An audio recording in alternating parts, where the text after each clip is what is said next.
ನಮಸ್ಕಾರ. ನನ್ನ ಹೆಸರು ವಿನಾಯಕ್ ಭಟ್ ಅಂತ.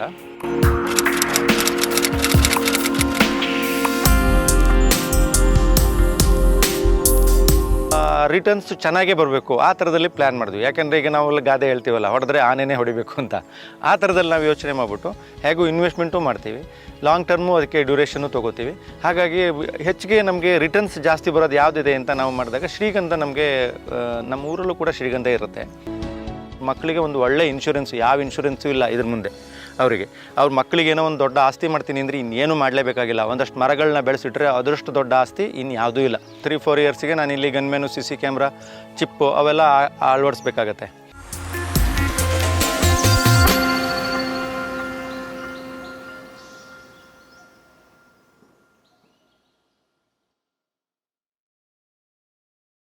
ನಮಸ್ಕಾರ. ನಮ್ಮ ಹೆಸರು ತೀರ್ಥನ್ ಅಂತ. ನಮಗೆಲ್ಲ ಗೊತ್ತಿರೋಂಗೆ ನಮ್ಮ ಕರ್ನಾಟಕ ಒಂದು ಶ್ರೀಗಂಧದ ನಾಡು. ಇವತ್ತು ನಾವು ಇಲ್ಲಿ ಮೈಸೂರಲ್ಲಿ ನಂಜನಗೂಡು ತಾಲೂಕು ಕಾರ್ಯ ಒಂದು ವಿಲೇಜಲ್ಲಿ ವಿನಾಯಕ್ ಭಟ್ ಅಂತ ಒಬ್ಬರು ರೈತರನ್ನ ಭೇಟಿ ಮಾಡ್ತಾ ಇದ್ದೀವಿ. ಇವರು ಒಂದು 10 ಎಕರೆನಲ್ಲಿ ಶ್ರೀಗಂಧ ಬೆಳೆದಿದ್ದಾರೆ. ಹತ್ತತ್ರ 8 ವರ್ಷದ ಒಂದು ತೋಟ ಇದು. ಈ ಒಂದು ತೋಟ ಹೇಗಿದೆ ಅಂತ ಒಂದು ಪರಿಚಯ ಮಾಡೋಣ.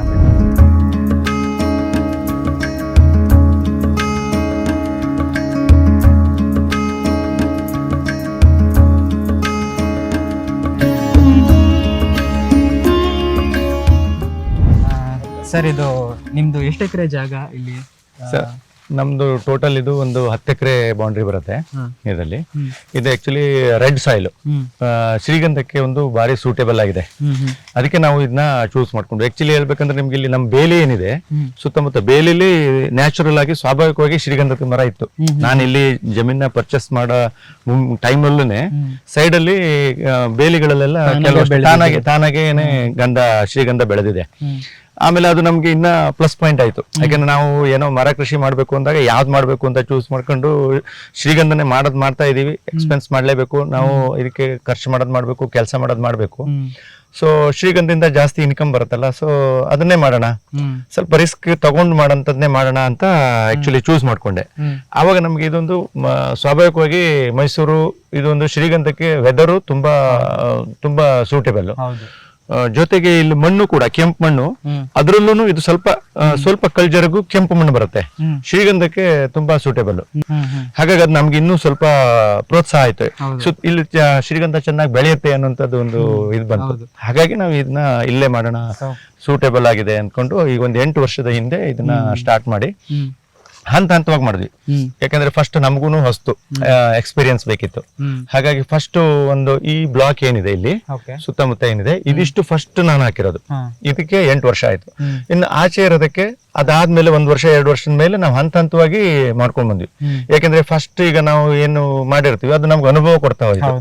ಆ ಅನುಭವದ ಮೇಲೆ ಮುಂದೆ ಧೈರ್ಯ ಬಂತು, ಮಾಡ್ಬೋದು ಅಂತ ಧೈರ್ಯ ಬಂತು. ಹಾಗಾಗಿ ಮುಂದೆ ಮಾಡ್ಕೊಂಡು ಕಂಟಿನ್ಯೂ ಮಾಡ್ಕೊಂಡು ಬಂದ್ವಿ.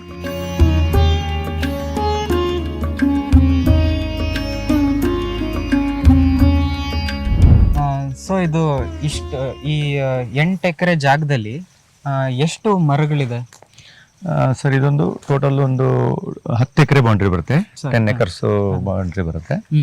ಇದರಲ್ಲಿ ನಾವು ಒಂದು 10 ಅಡಿಗೆ ಶ್ರೀಗಂಧನ ಹಾಕಿದೀವಿ. ಸಾಲಿಂದ ಸಾಲು 10, ಮರದಿಂದ ಮರನು 10 ಅಡಿ ಹಾಕಿದೀವಿ.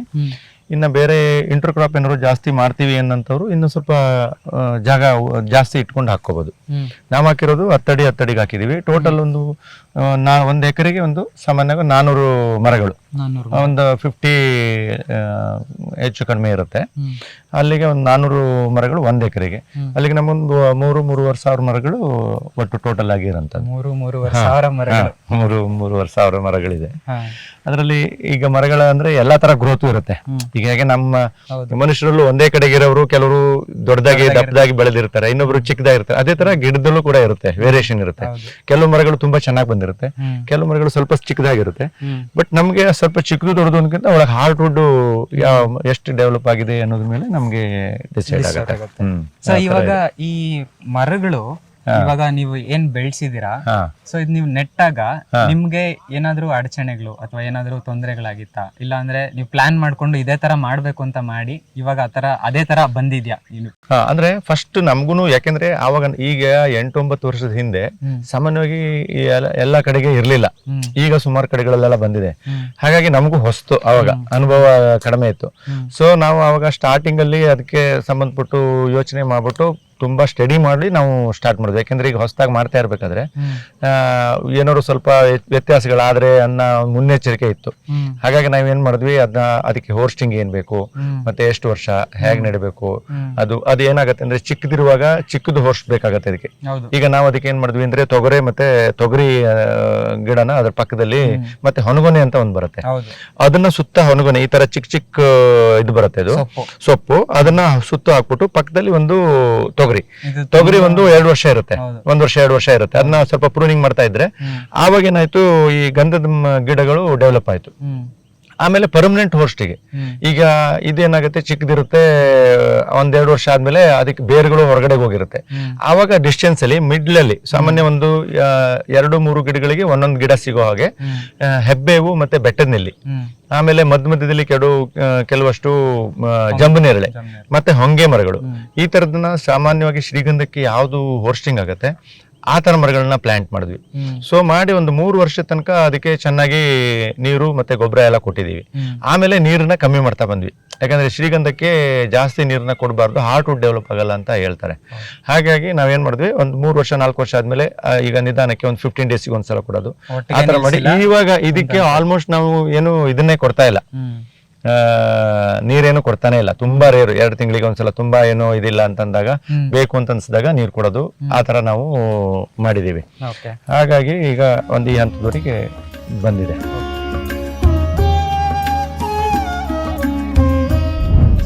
ಸರ್, ಇವಾಗ ಶ್ರೀಗಂಧದ ಏನೋ ಹೋಸ್ಟ್ ಬಗ್ಗೆ ಹೇಳಿದ್ರಿ, ಆರೈಕೆ ಬಗ್ಗೆ ಹೇಳಿದ್ರಿ, ಈ ರಕ್ಷಣೆ ಬಗ್ಗೆ ಬಂದಾಗ ನಿಮ್ಗೆ ಭಯ ಆಗ್ಲಿಲ್ಲ ಸರ್? ಶ್ರೀಗಂಧ ಹಾಕಿದ್ರೆ ಕಳೀತಾರೆ, ಕಳ್ದ್ಕೊಂಡು ಹೋಗ್ಬಿಡ್ತಾರೆ.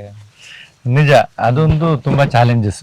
ಅದ್ರಲ್ಲಿ ಶ್ರೀಗಂಧ ನಾವು ಬೆಳೆಯೋದ್ರೊಳಗೆ ಇವನ್ನ ಬೆಳೆಸ್ಬಿಡ್ಬೋದು, ಬಟ್ ರಕ್ಷಣೆ ಮಾಡೋದಕ್ಕಿದೆಯಲ್ಲ, ಅದು ನಾವು ನೆಡ್ಬೇಕಾದ್ರೆ ಅದನ್ನ ಯೋಚನೆ ಮಾಡ್ಕೋಬೇಕು.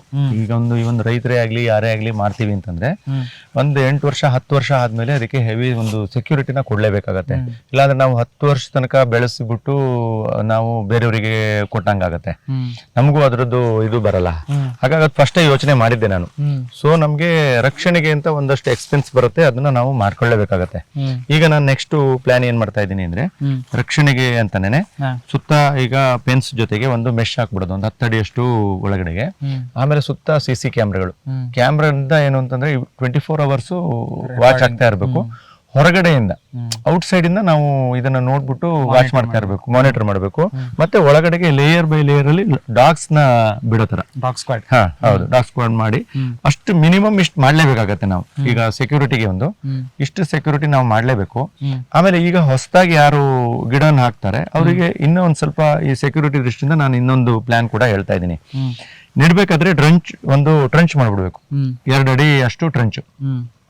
2 ಅಡಿ ಟ್ರಂಚ್ ಮಾಡ್ಬಿಟ್ಟು ಅದ್ರೊಳಗಡೆಗೆ ಒಂದ್ ಅಡಿ ನಾವು ಗಿಡ ನೆಡ್ಬೇಕಾದ್ರೆ ಗುಂಡಿ ಮಾಡ್ತೀವಲ್ಲ, 1 ಅಡಿಯಷ್ಟು ಗುಂಡಿ ಮಾಡಿ ಅದ್ರೊಳಗೆ ಸ್ವಲ್ಪ ಗೊಬ್ಬರ ಹಾಕಿ ಮೇಲ್ಗಡೆ ಮಣ್ಣನ್ನ ಏನ್ ತೆಗೆದಿರೋದು ಮೇಲ್ಗಡೆ ಮಣ್ಣು ಇರುತ್ತೆ, ಆ ಮೇಲ್ಗಡೆ ಮಣ್ಣನ್ನು ಸ್ವಲ್ಪ ಒಳಗಡೆ ತಳ್ಳಿ ಅಲ್ಲಿ ನೆಡೋದು. ಸರಿ, ಈಗ ನಾನು ಆಕ್ಚುಲಿ ಇಲ್ಲಿ ಫಸ್ಟ್ ಪ್ಲಾಂಟ್ ಅಲ್ಲಿ ನಾನು ಮಾಮೂಲಿ ಫಿಟ್ ಮಾಡಿದ್ದೆ, ಟ್ರಂಚ್ ತೆಗೆದು ಮಾಡಿರ್ಲಿಲ್ಲ. ಅದಕ್ಕೇನೆ ಏನ್ ಮಾಡಿದೀನಿ ಅಂದ್ರೆ, ನೋಡಿ ಇಲ್ಲಿ ಒಂದು ಮರ ತೋರಿಸ್ತಾ ಇದೀನಿ. ಇದಕ್ಕೆ ಏನ್ ಮಾಡಿದೀನಿ ಅಂದ್ರೆ, ಒಂದು 4 ಅಡಿಯಷ್ಟು ಮಣ್ಣನ್ನ ಮೇಲ್ಗಡೆಗೆ ಮಣ್ಣು ಹಾಕ್ಬಿಡ್ತಾ ಇದೀನಿ. ಇದಕ್ಕೆ ಕಲ್ಲು ಮತ್ತೆ ಮಣ್ಣು. ಈಗ ಯಾರು ಬಂದ್ರು ಅದನ್ನ ತೋಡ್ಕೊಂಡು ಕಟ್ ಮಾಡೋದು ತುಂಬಾ ಕಷ್ಟ ಆಗುತ್ತೆ, ಯಾಕಂದ್ರೆ ನೈಟ್ ಅಲ್ಲಿ ಬರ್ತಾರೆ ಕಳ್ಳರು ಬಂದ್ರೆ. ಒಳಗಡೆ ಆಕ್ಚುಲಿ ನಮ್ ಸೆಕ್ಯೂರಿಟಿ ಆದ್ಮೇಲೆ ಬರಕ್ಕಾಗಲ್ಲ. ಬಟ್ ಒಂದೊಂದ್ ಮರ ಏನಾಗುತ್ತೆ, ಈಗ ತುಂಬಾ ಪ್ಲಾಟ್ ಗಳಲ್ಲಿ 1-2 ಮರಗಳು ತುಂಬಾ ದೊಡ್ಡದಾಗಿ ಬೇಗ ಬಂದ್ಬಿಟ್ಟಿರುತ್ತೆ, ಅದಕ್ಕೆ ನಾವು ಸಪರೇಟ್ ಸೆಕ್ಯೂರಿಟಿ ಮಾಡಕ್ಕಾಗಲ್ಲ.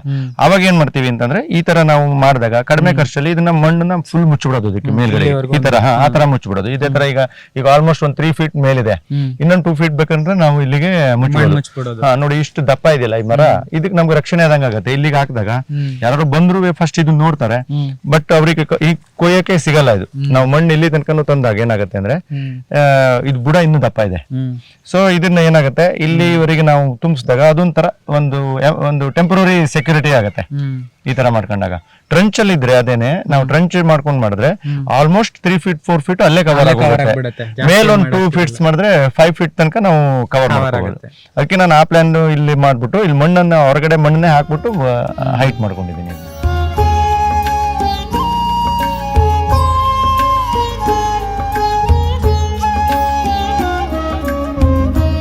ಓಕೆ ಸರ್, ಇದು ಸೆಕ್ಯೂರಿಟಿ ಬಗ್ಗೆ ಹೇಳಿದ್ರಿ. ಸೆಕ್ಯೂರಿಟಿಗೆ ಒಂದು ಏನಂದ್ರೆ ಇವಾಗ ಇನ್ವೆಸ್ಟ್ಮೆಂಟ್ ಬೇಕಾಗುತ್ತೆ. ಇವಾಗ ಈ ತರ ಅದೆಲ್ಲ ಮಾಡ್ಬೇಕು, ಇವಾಗ ಫೆನ್ಸಿಂಗ್ ಹಾಕ್ಬೇಕು, ಟ್ರೆಂಚ್ ಮಾಡ್ಬೇಕು, ಮತ್ತೆ ಡಾಗ್ ಸ್ಕ್ವಾಡ್, ಕ್ಯಾಮ್ರಾ, ಸೊ ಈ ತರ ಹಲವಾರು ರೀತಿನಲ್ಲಿ ಸೆಕ್ಯೂರಿಟಿ ಕೊಡ್ಬೇಕಾಗತ್ತೆ. ಸೊ ಇದಕ್ಕೆ ಇನ್ವೆಸ್ಟ್ಮೆಂಟ್ ಬೇಕಾಗಿದೆ. ಸೊ ಈ ತರ ಒಂದು ಇಷ್ಟು ಇನ್ವೆಸ್ಟ್ಮೆಂಟ್ ನಾವು ಮಾಡ್ತಾ ಇದೀವಿ ಅಂದ್ರೆ ಖಂಡಿತವಾಗ್ಲೂ ನಾವು ಶ್ರೀಗಂಧದಲ್ಲಿ ಒಂದು ಒಳ್ಳೆ ವ್ಯಾಲ್ಯೂನ ಎಕ್ಸ್ಪೆಕ್ಟ್ ಮಾಡ್ತೀವಿ. ನಿಜ. ಸೊ ನಿಮ್ಮ ಒಂದು ಪ್ರಕಾರ, ನಿಮ್ಮ ಅನುಭವದಲ್ಲಿ ಅಥವಾ ನಿಮ್ಮ ಗೊತ್ತಿರೋದ್ರಲ್ಲಿ ಶ್ರೀಗಂಧ ನೀವು ಒಂದು ಮರಕ್ಕೆ ಎಷ್ಟು ಬರಬಹುದು ಅಂತ ಒಂದು ಎಕ್ಸ್ಪೆಕ್ಟೇಷನ್ ಇಟ್ಕೊಂಡಿದ್ದೀರಾ? ಒಂದು ಮರಕ್ಕೆ ಒಂದು 15-16 ವರ್ಷ ಅಷ್ಟು ನಾವು ಅದನ್ನ ಮಾಡಿದ್ಮೇಲೆ ಒಂದು 10ರಿಂದ 15 kg ಹಾರ್ಟ್ ವುಡ್ ಮತ್ತೆ ಅದ್ರದ್ದು ರೂಟು ಅದೆಲ್ಲ ಸೇರಿ ಒಂದು 10ರಿಂದ 15 kg ತನಕ ಒಂದು ಎಕ್ಸ್ಪೆಕ್ಟೇಷನ್ ಇದೆ. ಟೋಟಲ್ ಒಂದು ಮರಕ್ಕೆ 2ರಿಂದ 2.5 ಲಕ್ಷ ಇವಾಗ ಇದ್ರೊಳಗಡೆಗೆ ಅಷ್ಟು ನಿರೀಕ್ಷೆ ಇದೆ. ಕಮ್ಮಿ ಅಂದ್ರೆ ಒಂದು 2ರಿಂದ 2.5 ಲಕ್ಷ ಒಂದು ಮರಕ್ಕೆ ನಮ್ಗೆ ಬರಬೇಕು. 1 ಎಕರೆಗೆ 8ರಿಂದ 10 ಕೋಟಿ ರಿಟರ್ನ್ಸ್, ಒಂದು 400 ಮರ ಅಂತ ಇಟ್ಕೊಂಡ್ರು ಒಂದು ಎಕರೆನಲ್ಲಿ. ಸೊ ಒಂದೇ ಸಲ ಅಲ್ಲದೆ ಇದ್ರು ಈಗ 15 ವರ್ಷಕ್ಕೆ ಎಲ್ಲದೂ ಕಟಿಂಗ್ ಮಾಡದೇ ಇರ್ಬೋದು ನಾವು. ಈಗ 16 ವರ್ಷಕ್ಕೆ ಕೆಲವು ದಪ್ಪ ಇರೋದನ್ನ 14 ವರ್ಷಕ್ಕೆ 15 ವರ್ಷ ಕಟ್ ಮಾಡ್ತೀವಿ. ನೆಕ್ಸ್ಟ್ ಅದನ್ನ ಹಾಗೆ ಕಂಟಿನ್ಯೂ ಮಾಡ್ಕೊಂಡು ಹೋಗ್ತೀವಿ. ಇನ್ನು ಜಾಸ್ತಿ ಬಿಟ್ಟಷ್ಟು ಅದ್ರದ್ದು ವೇಟ್ ಜಾಸ್ತಿ ಆಗ್ತಾ ಹೋಗುತ್ತೆ, ಮತ್ತೆ ರೇಟು ಕೂಡ ಜಾಸ್ತಿ ಆಗತ್ತೆ.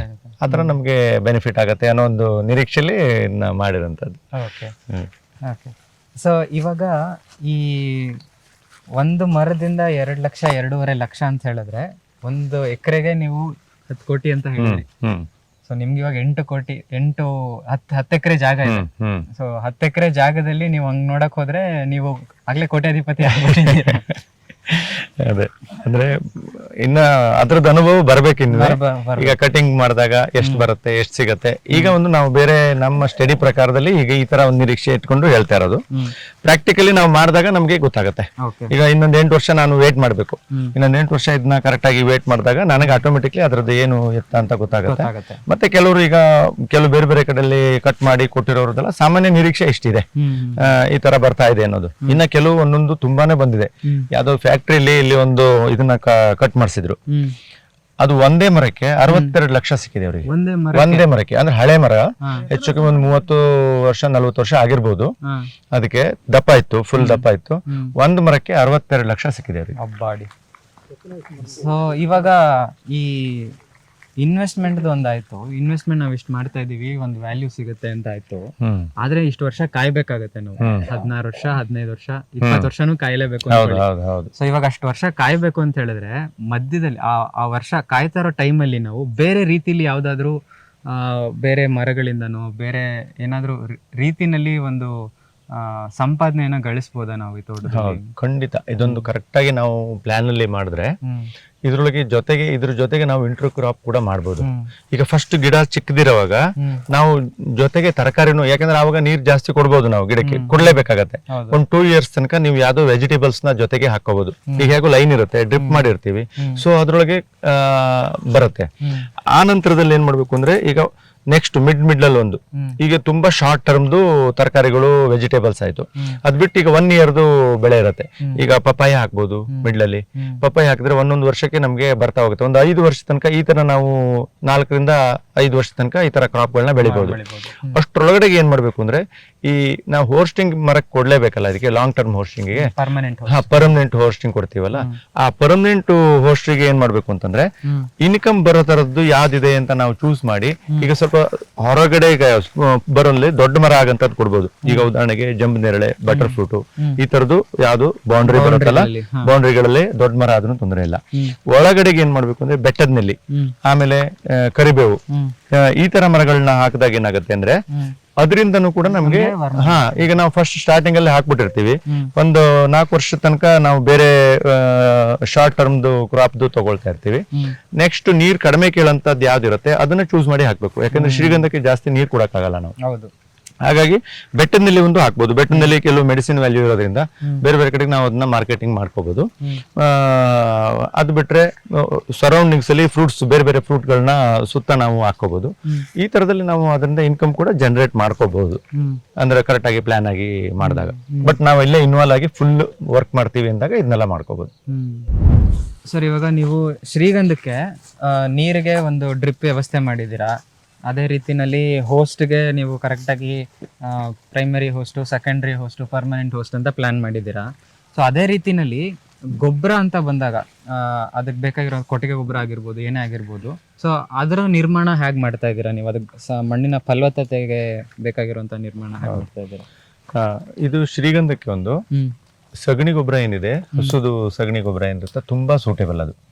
ಅದರಿಂದ ತುಂಬಾ ಹಾರ್ಟ್ ವುಡ್ ಡೆವಲಪ್ ಆಗೋದಕ್ಕೂ ಪ್ರತಿಯೊಂದಕ್ಕೂ ಚೆನ್ನಾಗಿರುತ್ತೆ. ಬಟ್ ಹಸು ಇದೆ ನನ್ನ ಹತ್ರ, ಇಲ್ಲಿ ನಾಟಿ ಹಸುಗಳಿದೆ, ದೇಸಿ ಹಸುಗಳು. ಸೊ ಅದ್ರದ್ದು ನಾನು ಗೊಬ್ಬರ ಮತ್ತೆ ಅದ್ರದ್ದು ಯೂರಿನ್ ಇದನ್ನೆಲ್ಲ ಇದಕ್ಕೆ ಉಪಯೋಗಿಸ್ಕೊಂಡು ಜೀವಾಮೃತ ಆ ಥರದ್ನ ಕೆಲವಷ್ಟು ಮಾಡಿ ಸ್ವಲ್ಪ ಸ್ವಲ್ಪ ಅವಾಗ ಸಾಧ್ಯ ಆದಾಗ ಕೊಡ್ತೀನಿ. ಮತ್ತೆ ಡೈರೆಕ್ಟ್ ಆಗಿ ಆ ಸಗಣಿನೂ ಕೂಡ ಗಿಡದ ಬುಡಕ್ಕೆ ಅದನ್ನ ಕೊಡ್ತಾ ಇದ್ದೀನಿ, ಕಳಿಸ್ಬಿಡ್ತೀನಿ. ಆಮೇಲೆ ಇನ್ನೇನಾಗುತ್ತೆ ಅಂದ್ರೆ ಇಲ್ಲಿ ಕಳೆಗಳು ಸಹ ಬೆಳ್ಕೊಂಡಿರುತ್ತಲ್ಲ, ಅದನ್ನೆಲ್ಲ ಕ್ಲೀನ್ ಮಾಡಿ ಮತ್ತೆ ಅಲ್ಲಲ್ಲೇ ಹಾಕ್ಬಿಟ್ಟಾಗ ಏನಾಗುತ್ತೆ, ಮಣ್ಣು ಫಲವತ್ತಾಗ್ತಾ ಹೋಗುತ್ತೆ. ಹಾಗಾಗಿ ನಾನು ಹೊರಗಡೆ ಗೊಬ್ಬರಗಳನ್ನ ಯಾವ್ದು ಕೊಡಲ್ಲ.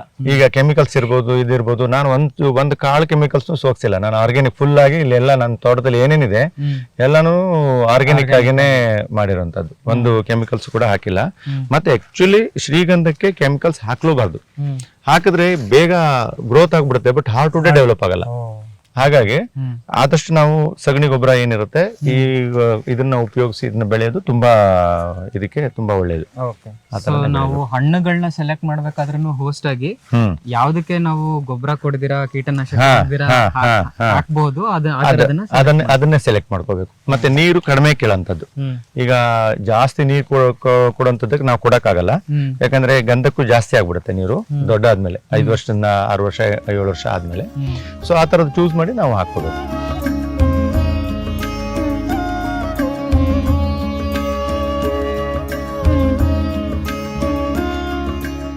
ಮತ್ತೆ ಇವಾಗ ಈ ಮಾರ್ಕೆಟಿಂಗ್ ಅಂತ ಬಂದಾಗ ಶ್ರೀಗಂಧ ಕಟಾವ್ ಮಾಡಿ ಮಾರೋದಕ್ಕೆ ಲೈಸೆನ್ಸ್ ತಗೋಬೇಕು, ಅದಾದ್ಮೇಲೆ ಮಾರ್ಕೆಟಲ್ಲಿ ಗೌರ್ಮೆಂಟ್ಗೆ ಮಾರಬೇಕು. ಸೊ ಈ ಥರ ಎಲ್ಲ ಏನೋ ಪ್ರಾಬ್ಲಮ್ಸ್ ಇದೆ. ಸೊ ನಿಮ್ಗೆ ಇದ್ರ ಬಗ್ಗೆ ಏನ್ ಅನ್ಸುತ್ತೆ? ನಿಮ್ಗೆ ಆ ಒಂದು ಚಿಂತೆ ಇದೆಯಾ? ನಿಜ, ಅದೊಂದು ನಮ್ಗೆ ಸ್ವಲ್ಪ ಇವಾಗ್ಲೂ ಕೂಡ ಇದೆ. ಈಗ ಸಾಲ್ವ್ ಆಗುತ್ತೆ, ಈಗ ಸಾಲ್ವ್ ಆಗುತ್ತೆ ಅನ್ಕೊಂಡು ಅವಾಗಿಂದನೂ ಬಂದಿದೀವಿ, ಸ್ಟಾರ್ಟಿಂಗ್ ಇಂದನೂ. ಇದು ಏನಿದೆ ಅಂದ್ರೆ ಒಂದಷ್ಟು ಪ್ರೊಸೀಜರ್, ಈಗ ಗೌರ್ಮೆಂಟ್ ಪ್ರೊಸೀಜರ್ ಏನಿದೆ ಅದನ್ನ ಕಟ್ ಮಾಡೋದಕ್ಕೆ ಇದ್ ಮಾಡೋದಕ್ಕೆ ಇರ್ಬೋದು. ನಾವು ಅದನ್ನ ಕಟ್ ಮಾಡಿ ಈಗ ಬೇಕಾಗಿರೋರಿಗೆ ಕೊಡಕ್ಕಾಗಲ್ಲ. ಇನ್ನೊಂದೇನಂದ್ರೆ ಈಗ ನಾವು ವ್ಯಾಲ್ಯೂ ಅಡಿಷನ್ ಮಾಡಕ್ಕೆ ಇಲ್ಲಿಗೆ ಅವಕಾಶ ಇಲ್ಲ, ಯಾಕೆಂದ್ರೆ ನಾವು ಗಂಧನ ಕಟ್ ಮಾಡಿ ಡೈರೆಕ್ಟ್ ಆಗಿ ಸೆಲ್ ಮಾಡಬೇಕು.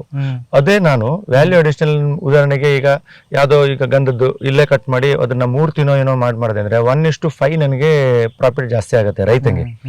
ಸೊ ಅದ್ರ ಬಗ್ಗೆ ಮಾಡ್ಬೇಕು ಅಂತ ನಾನು ಕೆಲವು ಕಡೆ ಹೋದಲ್ಲೂ ಅದನ್ನ ಗಮನಕ್ಕೆ ತರ್ತಾ ಇದ್ದೀನಿ, ಗೌರ್ಮೆಂಟ್ ಗಮನಕ್ಕೂ. ಆ ವ್ಯಾಲ್ಯೂ ಅಡಿಷನ್ ಮಾಡಕ್ಕೆ ಇಲ್ಲಿ ರೈತರಿಗೆ ಅದಕ್ಕೆ ಫುಲ್ ನಮ್ಗೆ ಸಪೋರ್ಟ್ ಕೊಡೋದು, ನಾವು ಕಟ್ ಮಾಡ್ಬೋದು, ಅದನ್ನ ಏನ್ ಬೇಕಾದ್ರೂ ನಾವು ಮಾಡ್ಬೋದು ಅನ್ನೋಂಥ ಸ್ವಾತಂತ್ರ್ಯ ಕೊಟ್ರೆ ಆವಾಗ ಇನ್ನೂ ಹೆಚ್ಚು ರೈತರು ಇದ್ರ ಕಡೆಗೆ ಬರ್ತಾರೆ, ಅವ್ರಿಗೂ ಅನುಕೂಲ ಆಗುತ್ತೆ.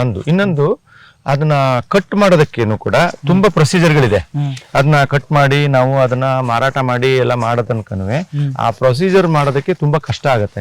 ಅದನ್ನ ಸ್ವಲ್ಪ ಸರಳೀಕರಣಗೊಳಿಸ್ಬೇಕು, ಈಸಿ ಮಾಡ್ಬೇಕು, ಆವಾಗ ರೈತರಿಗೆ ತುಂಬಾ ಹೆಲ್ಪ್ ಆಗತ್ತೆ. ಅದು ಈಗಿದೆ ಓಪನ್ ಆಗಿ ಆತರ ಬಂದ್ರೆ ಇನ್ನೂ ಒಳ್ಳೇದು. ಅವಾಗ ನಮ್ಗೆ ರೇಟ್ ಕೂಡ ಜಾಸ್ತಿ ಸಿಗತ್ತೆ, ನಾವು ಫಾರಿನ್ ಕೂಡ ಅದನ್ನ ರಫ್ತು ಮಾಡಬಹುದು. ಈ ತರದೆಲ್ಲ ಮಾಡೋದಕ್ಕೆ ಬಂದಿದೆ. ಈಗ ಓಪನ್ ಅಂದ್ರೆ ಇನ್ನೂ ಇದಾಗಿಲ್ಲ, ಅದ್ರ ಬಗ್ಗೆ ನಡೀತಾ ಇದೆ, ಈಗ ಸೆಂಟ್ರಲ್ ಗೌರ್ಮೆಂಟ್ ಇಂದಾನೆ ನಡೀತಾ ಇದೆ. ಸೊ ಅದು ಗುಡ್ ಸ್ಟೆಪ್. ಆ ತರ ಆದಾಗ ನಮ್ಗೆ ಇನ್ನ ತುಂಬಾ ಹೆಲ್ಪ್ ಆಗುತ್ತೆ. ಸೊ ನಿಮ್ ಮರಗಳಾಗ್ಲೇ 8 ವರ್ಷ ಆಗಿದೆ, 8 ವರ್ಷದಲ್ಲಿ ನೀವು ಆಗತ್ತೆ ಅಂತ ಹೌದು. ಆ ತರ ಇದ್ದಾಗ ನಾವು ಮಾಡಿದಕ್ಕೂ ಒಂದು ಒಳ್ಳೆ ಸಾರ್ಥಕತೆ ಬರುತ್ತೆ. ಅದಕ್ಕೆ ಸರ್, ಇದು ಮರಾಧಾರಿತ ಕೃಷಿ ಅನ್ನೋದು ತುಂಬಾ ಎಕನಾಮಿಕಲ್, ತುಂಬಾ ಒಂದು ಒಳ್ಳೆ ಈಲ್ಡ್ ನ ಕೊಡುತ್ತೆ, ಒಳ್ಳೆ ಏನೋ ಒಂದು ಇನ್ಶೂರೆನ್ಸ್ ತರ ಇರುತ್ತೆ. ಸೊ ಅದರಲ್ಲೂ ನೀವು ಶ್ರೀಗಂಧನ ಹಾಕಿದ್ದೀರಾ ನೀವು ಮರಾಧಾರಿತ ಕೃಷಿನಲ್ಲಿ. ಸೊ ಎಕನಾಮಿ ಒಂದು ಅದನ್ನ ಬಿಟ್ಟು ಬೇರೆ ರೀತಿನಲ್ಲಿ ನಿಮ್ಗೆ ಆಗ್ತಾ ಇರೋಂಥ ಬೆನಿಫಿಟ್ಸ್ ಏನು ಮತ್ತೆ ನಿಮ್ಗೆ ನಿಮ್ಮ ಜೀವನದಲ್ಲಿ ಅಥವಾ ನಿಮ್ಮ ಅನುಭವದಲ್ಲಿ ಹೇಗೆ ಅನಿಸ್ತಾ ಇದೆ ನಿಮ್ಮ ಮರಗಳನ್ನ ಹಾಕಿದ್ಮೇಲೆ? ಖಂಡಿತ ಇದು ಒಂದು ಎಕನಾಮಿಕ್ ವಿಷಯದಲ್ಲಿ ಒಂದಾದ್ರೆ ಇನ್ನೊಂದು ತುಂಬಾ ಖುಷಿ ಕೊಡುವಂತ ವಿಷಯ. ಯಾಕೆಂದ್ರೆ ಇಷ್ಟು ಮರಗಳನ್ನ ನಾವು ಈಗ ಹೆಚ್ಚು ಕಮ್ಮಿ 3,000 ಈ ಹೋಸ್ಟಿಂಗ್ ಎಲ್ಲ ಸೇರಿದ್ರೆ ಹೆಚ್ಚು ಕಮ್ಮಿ 5,000 ಮರಗಿಂತ ಜಾಸ್ತಿ ಆಗತ್ತೆ. ಅಷ್ಟು ಮರಗಳನ್ನ ಇಲ್ಲಿ ಬೆಳೆಸಿದಾಗ ಇಲ್ಲಿ ವಾತಾವರಣನೇ ಒಂದ್ ಸ್ವಲ್ಪ ಬದಲಾವಣೆ ಆಗತ್ತೆ. ಹೌದು, ನಮ್ಗೆ ಈಗ ಬೇರೆ ಕಡೆಗಳಲ್ಲಿ ಎಷ್ಟೇ ಒತ್ತಡ ಇರ್ಲಿ ಏನೇ ಇದ್ರೂನು ತೋಟಕ್ಕೆ ಬಂದ್ರೆ ತುಂಬಾ ನೆಮ್ಮದಿ ಸಿಗುತ್ತೆ. ಈಗ ಸಾಯಂಕಾಲದ ಹೊತ್ತಿರ್ಬೋದು ಅಥವಾ ಬೆಳಗ್ಗೆ ಇರ್ಬೋದು, ಇಲ್ಲಿ ಬಂದು ಈಗ ಗಂಧದ ತೋಟದಲ್ಲಿ ಏನಾರೋ ಒಂದು ವಾಕಿಂಗ್ ಏನಾರು ಮಾಡ್ತು ಅಂದ್ರೆ ತುಂಬಾ ಖುಷಿ ಆಗುತ್ತೆ. ಮತ್ತೆ ನೀವು ಗಮನಿಸಿ, ಹಕ್ಕಿಗಳು ಬೆಳಗಿನ ಟೈಮ್ ಎಲ್ಲ ಬಂದ್ರೆ ಹಕ್ಕಿಗಳ ಕಲರವ ಕೇಳ್ತಾನೆ ಇರುತ್ತೆ ಇಲ್ಲಿ. ಮತ್ತೆ ನವಿಲುಗಳು ಸಂಖ್ಯೆ ತುಂಬಾ ಬರುತ್ತೆ. ಅದಲ್ದೇ ಬೇರೆ ಮೊಲ, ಈ ತರ ಚಿಕ್ಕ ಚಿಕ್ಕ ಪ್ರಾಣಿಗಳು ಅವು ಇವು ಎಲ್ಲದಕ್ಕೂ ಒಂದು ಆಶ್ರಯ ಕೊಟ್ಟಂತ ಒಂದು ಹೆಮ್ಮೆ ಆಗತ್ತೆ. ಜೊತೆಗೆ ಎಷ್ಟು ಆಕ್ಸಿಜನ್ ಇದನ್ನ ನಾವು ಮಾಡೋದ್ರಿಂದ ಈಗ ಒಂದು ತಾಪಮಾನ ಕಡಿಮೆ ಮಾಡೋದಿರ್ಬೋದು, ಆಕ್ಸಿಜನ್ ಸಪ್ಲೈ ಇರ್ಬೋದು, ಈ ಗಿಡಗಳ ಮಾಡೋದ್ರಿಂದ ಒಂದೊಂದು ಗಿಡದಿಂದನೇ ಎಷ್ಟೊಂದು ಬೆನಿಫಿಟ್ ಇದೆ ಅಂತ ನಾವೆಲ್ಲ ಕೇಳ್ಪಟ್ಟಿದ್ದೀವಿ. ಬಟ್ ಇಷ್ಟೊಂದು ಗಿಡ ಇದ್ದಾಗ ಅಷ್ಟು ನಮ್ದೊಂದು ಒಂದು ಸಮಾಜಕ್ಕೆ ಒಂದು ಕೊಡುಗೆನೂ ಆಗುತ್ತೆ ಅನ್ನೋಂತ ಒಂದು ನಮ್ಗೆ ಒಂದು ಪ್ರೌಡ್ ಇದೆ ಅದ್ರ ಬಗ್ಗೆ. ಒಂದು ಇನ್ನೊಂದೇನು ನಮ್ಗೆ ನೆಮ್ಮದಿ ಇದೆ. ಈಗ ನಾವು ಇದನ್ನ ಮಾಡಿರೋದ್ರಿಂದ ನಾವು ಇಲ್ಲಿ ಬಂದಾಗ ಸಾಯಂಕಾಲದ ಹೊತ್ತು ಇಲ್ಲಿ ಓಡಾಡೋದಿರ್ಬೋದು, ಅಥವಾ ನಾವ್ ಯಾವಾಗ ಬಂದು ಇಲ್ಲಿ ಬಂದು ಇಲ್ಲೇ ಏನಾರು ಫುಡ್ ಎಲ್ಲ ತಗೊಬಂದು ಇಲ್ಲಿ ನಾವು ಕೂತ್ಕೊಂಡು ಆರಾಮಾಗಿ ನಮ್ಮ ನೆಂಟರು ಅವರು ಯಾರು ರಿಲೇಷನ್ಸ್ ಅಥವಾ ಫ್ರೆಂಡ್ಸ್ ಬಂದಾಗ ಕೂತ್ಕೊಂಡು ಮಾತಾಡೋದಿರ್ಬೋದು. ಗಾಳಿ, ಆರೋಗ್ಯ ತುಂಬಾ ಚೆನ್ನಾಗಿರುತ್ತೆ. ಬಟ್ ನನ್ ಕೆಲವಷ್ಟು ಪ್ಲಾನ್ ಕೂಡ ಇದೆ. ಈಗ ಅಂದ್ರೆ ಮರ ದೊಡ್ಡಾದಾಗ ಇಲ್ಲಿ ಒಂದು ವಾಕಿಂಗ್ ಟ್ರ್ಯಾಕ್ ತರ ಮಾಡ್ಬೇಕು, ಆಮೇಲೆ ಒಂದು ಕಾಟೇಜಸ್ ತರ ಮಾಡ್ಬೇಕು, ಅಗ್ರಿ ಟೂರಿಸಂ ತರ ಮಾಡ್ಬೇಕು. ಹೊರಗಡೆಯಿಂದ ಬರೋರಿಗೂ ಕೂಡ ಇದ್ರ ಬೆನಿಫಿಟ್ ಸಿಗ್ಬೇಕು. ಯಾಕಂದ್ರೆ ಅವು ಇಷ್ಟು ಆರೋಗ್ಯಕರವಾಗಿದೆ. ಗಂಧದ ತೋಟದಲ್ಲಿ ಹೊಂಗೆ ಮರ ಮತ್ತೆ ಗಂಧದ ಮರ ಎಲ್ಲ ತುಂಬಾ ಆರೋಗ್ಯಕ್ಕೆ ತುಂಬಾ ಇದಾಗತ್ತೆ. ಸೊ ಆ ತರದ್ ಮಾಡಿ ಇಲ್ಲೊಂದು ಯೋಗ ಮೆಡಿಟೇಷನ್ ಕ್ಯಾಂಪ್ ಇರ್ಬೋದು, ಆ ತರದಕ್ಕೆಲ್ಲ ಮುಂದೆ ಅವಕಾಶ ಮಾಡ್ಕೊಡ್ಬೇಕು ಅನ್ನೋದು ಒಂದು ಮೈಂಡ್ ಅಲ್ಲಿ ಇದೆ. ಆ ತರದಲ್ಲಿ ಇದು ಮಾಡಿದೀವಿ. ಹೆಚ್ಚಿಗೆ ಜನ ಇದನ್ನ ಒಂದು ಉಪಯೋಗವನ್ನ ಪಡ್ಕೊಳ್ಳಿ. ಯಾಕಂದ್ರೆ ಎಲ್ಲರೂ ಬಂದು ತೋಟ ಮಾಡಕ್ ಆಗಲ್ಲ, ಬಟ್ ತೋಟದಲ್ಲಿ ಇರ್ಬೇಕು ಅಂತ ಎಷ್ಟೋ ಜನಿಗೆ ಅನ್ಸುತ್ತೆ. ಆ ತರದವರಿಗೆಲ್ಲ ಒಂದು ಅನುಕೂಲ ಆಗ್ಲಿ ಅಂತ ನೆಕ್ಸ್ಟ್ ಆ ತರದಲ್ಲಿ ಮಾಡೋಣ ಅಂತ ಒಂದು ಮೈಂಡ್ ಅಲ್ಲಿ ಯೋಚನೆ ಇದೆ. ಯಾವಾಗ ಕಾಲ ಕೂಡ ಬರುತ್ತೆ ಗೊತ್ತಿಲ್ಲ, ಬಟ್ ಬಂದಾಗ ಅದನ್ನ ಮಾಡೋಣ ಅಂತ ಇದ್ದೀನಿ. ಬೆಂಗಳೂರು ಮೈಸೂರಿಗೂ ಹತ್ರ ಇರೋದ್ರಿಂದ ವೀಕೆಂಡ್ ಅಲ್ಲಿ ಬಂದು ನೋಡ್ಕೊಂಡು ಅದೊಂದು ಎಕ್ಸ್ಪೀರಿಯನ್ಸ್ ತಗೋಬಹುದು. ಈಗ ಇಲ್ಲೂ ಆಲ್ಮೋಸ್ಟ್ ಬಂದ್ರೆ ಅಡವಿಲಿ ಇದ್ದಂಗೆ ಅನ್ಸುತ್ತೆ. ಈಗ ನಮ್ ಫ್ರೆಂಡ್ಸ್ ಎಲ್ಲ ಕೆಲವರು ಬರ್ತಾರಲ್ಲ, ಓ ಏನು ಇದು ಒಳ್ಳೆ ಅಡವಿನೇ ಮಾಡ್ಬಿಟ್ಟಿದೆಯಲ್ಲ, ಹಾಡು ಮಾಡಿದಿಲ್ಲ ಅಂತ ಅಂತಾರೆ. ಅವ್ರಿಗೊಂದು ಹೊಸ ಎಕ್ಸ್ಪೀರಿಯನ್ಸ್ ಇರುತ್ತೆ. ಈಗ ಸಿಟಿಲಿ ಜಂಜಾಟದಲ್ಲಿ ಇರ್ತಾರೆ, ಬಂದಾಗ ಇಲ್ಲಿ ಬಂದು ಒಳಗಡೆ ಬಂದ್ಬಿಟ್ರೆ ಈ ಪ್ರಪಂಚ ನೋಡಿ, ಇಲ್ಲಿ ನೀವು ಬಂದು ಇಷ್ಟೊತ್ತಾಯ್ತಲ್ವಾ, ಹೊರಗಡೆ ಪ್ರಪಂಚ ಎಲ್ಲ ಮರ್ತೋಗಿರುತ್ತೆ ಅಲ್ವಾ. ಆತರ ಒಂದು ಫೀಲಿಂಗ್ ಇರುತ್ತೆ ಇಲ್ಲಿ, ಆತರ ಒಂದು ಖುಷಿ ಇರುತ್ತೆ. ಮತ್ತೆ ಎಲ್ಲದಕ್ಕಿಂತ ಮುಖ್ಯವಾಗಿ ನೀವು ಸಾವಯವವಾಗಿ ನೀವು ಬರೀ ಜೀವಾಮೃತ ಅಂತ ಅದನ್ನೆಲ್ಲ ಹಾಕೊಂಡ್ ಮಾಡ್ತಿರೋದ್ರಿಂದ ಆ ಪರಿಸರದ ಒಂದು ಆ ಲಕ್ಷಣನೇ ಹೌದು, ಆ ತರನೇ ಬರುತ್ತೆ. ಓಕೆ ಸರ್, ತುಂಬಾ ಧನ್ಯವಾದ. ಸೊ ನೀವು ಇಷ್ಟೊತ್ತು ನಮ್ಮ ಜೊತೆ ನಿಮ್ಮ ತೋಟದ ಬಗ್ಗೆ ಪರಿಚಯ ಮಾಡಿಕೊಟ್ಟಿದ್ದಕ್ಕೆ. ವೀಕ್ಷಕರೇ, ಇವತ್ತು ನಾವು ಈ ಒಂದು ತೋಟವನ್ನ ನೋಡಿದ್ವಿ, ಹೇಗಿದೆ ಈ ಒಂದು ಶ್ರೀಗಂಧದ ಒಂದು ಬೀಡು ಅಂತಾನೆ ಹೇಳ್ಬೋದು. ಇದು ಮೈಸೂರಿನಲ್ಲೇನೆ ನಂಜನಗೂಡು ತಾಲೂಕಲ್ಲಿ ಇವ್ರು ಮಾಡಿದ್ದಾರೆ. ಮುಂದೆ ಇವ್ರಿಗೆ ಒಂದು ಅಗ್ರಿ ಟೂರಿಸಂ ಮಾಡೋ ತರ ಪ್ಲಾನ್ ಇದೆ. ಮತ್ತೆ ಹಲವಾರು ರೀತಿಯಾದಂಥ ವ್ಯಾಲ್ಯೂ ಅಡಿಷನ್ಗಳನ್ನ ಮಾಡಿ ಇವರು ಶ್ರೀಗಂಧದ ಒಂದು ಗುಣಮಟ್ಟ, ಒಂದು ಹಾರ್ಟ್ವುಡ್ ಇರ್ಬೋದು, ಆಯಿಲ್ ಇರ್ಬೋದು, ಅದ್ರಲ್ಲಿ ಬರೋವಂಥ ವ್ಯಾಲ್ಯೂ ಆ್ಯಡ್ ಮಾಡಿ ಅದನ್ನ ಏನು ಹೊರ ದೇಶಗಳಿಗೂ ಇದನ್ನ ಒಂದು ಎಕ್ಸ್ಪೋರ್ಟ್ ಮಾಡ್ಬೋದು ಅನ್ನೋ ಒಂದು ಕನಸಲ್ಲಿ ಇವರು ಈ ಶ್ರೀಗಂಧ ತೋಟನ ನಿರ್ಮಿಸಿದ್ದಾರೆ. ಅಷ್ಟೇ ಅಲ್ದಿರ ಒಂದು ಆರೋಗ್ಯಕ್ಕೆ ಮತ್ತೆ ಒಂದು ಮನಸ್ಸಿಗೆ ತೃಪ್ತಿ ಕೊಡೋ ಅಂತ ಒಂದು ಅಗ್ರಿ ಟೂರಿಸಮ್ ಆಗಿ ಒಂದು ಜಾಗನ ಸೃಷ್ಟಿ ಮಾಡಬೇಕು ಅಂತ ಇದ್ದಾರೆ. ಸೊ ಧನ್ಯವಾದ ಸರ್ ನಿಮಗೆ. ತುಂಬ ಖುಷಿ ಆಯಿತು ನಿಮ್ಮ ತೋಟನ ನೋಡಿ. ನಾವು ಪದೇ ಪದೇ ಇಲ್ಲಿ ಬಂದು ನಿಮ್ಮ ಜೊತೆ ಒಂದು ಸಮಯನ ಸ್ಪೆಂಡ್ ಮಾಡಬೇಕು ಅನಿಸುತ್ತೆ. ಇಷ್ಟೊತ್ತು ನೀವು ನಮ್ಮ ಜೊತೆ ಟೈಮ್ ಸ್ಪೆಂಡ್ ಮಾಡಿ ಇಷ್ಟೊತ್ತು ನಿಮ್ಮ ತೋಟದ ಬಗ್ಗೆ ಒಂದೊಂದು ಸಣ್ಣ ವಿಷಯನೂ ನೀವು ನಮಗೆ ತೋರಿಸ್ಕೊಟ್ಟು ಇದನ್ನು ತುಂಬ ಲಕ್ಷಣವಾಗಿ ನೀವು ನಮಗೆ ಒಂದು ಇದನ್ನು ಮಾಡಿಕೊಟ್ರಿ. ತುಂಬ ಧನ್ಯವಾದ ಸರ್. ನಮಸ್ಕಾರ. ನಮಗೂ ಕೂಡ ತುಂಬಾ ಸಂತೋಷ ಆಯ್ತು, ನೀವು ಅಷ್ಟು ದೂರಿಂದ ಬಂದು ನಮ್ಮನ್ನ ಭೇಟಿ ಮಾಡಿ ಇದನ್ನ ಮಾಡಬೇಕು. ಮತ್ತೆ ಇದರಿಂದ ಇನ್ನೂ 10 ಜನಿಗೆ ಇದು ಪ್ರೋತ್ಸಾಹ ಆಗಲಿ ಅಥವಾ ಅವರಿಗೊಂದು ಮಾಡೆಲ್ ಆಗಲಿ ಅನ್ನೋ ದೃಷ್ಟಿಯಿಂದ ನೀವು ಬಂದು ಇಷ್ಟೊಂದು ಆಗಿ ಮಾಡ್ತಾ ಇದ್ರ ತುಂಬಾ ನಿಮಗೂ ಕೂಡ ನಾವು ನಮಸ್ಕಾರವನ್ನ ಸಲ್ಲಿಸ್ತೀವಿ. ಇದು ಏನಿಲ್ಲ, ನಾವು ಇಷ್ಟೊತ್ತು ಮಾತಾಡಿರೋದು ಅಟ್ಲೀಸ್ಟ್ ಒಂದು 10 ಜನಿಗೋ 20 ಜನಿಗೋ 100 ಜನ ರೈತರಿಗೆ ಅದ್ರ ಮೋಟಿವೇಶನ್ ಆಗಿ ಅವರು ಕೂಡ ಈ ತರದೊಂದು ಮಾಡಿ ಅವರು ಕೂಡ ಒಂದು ಉತ್ತಮವಾದಂಥ ಫಲಿತಾಂಶ ಪಡೆದ್ರೆ ನಮಗೆ ತುಂಬಾ ಸಂತೋಷ. ಖಂಡಿತ ಸರ್.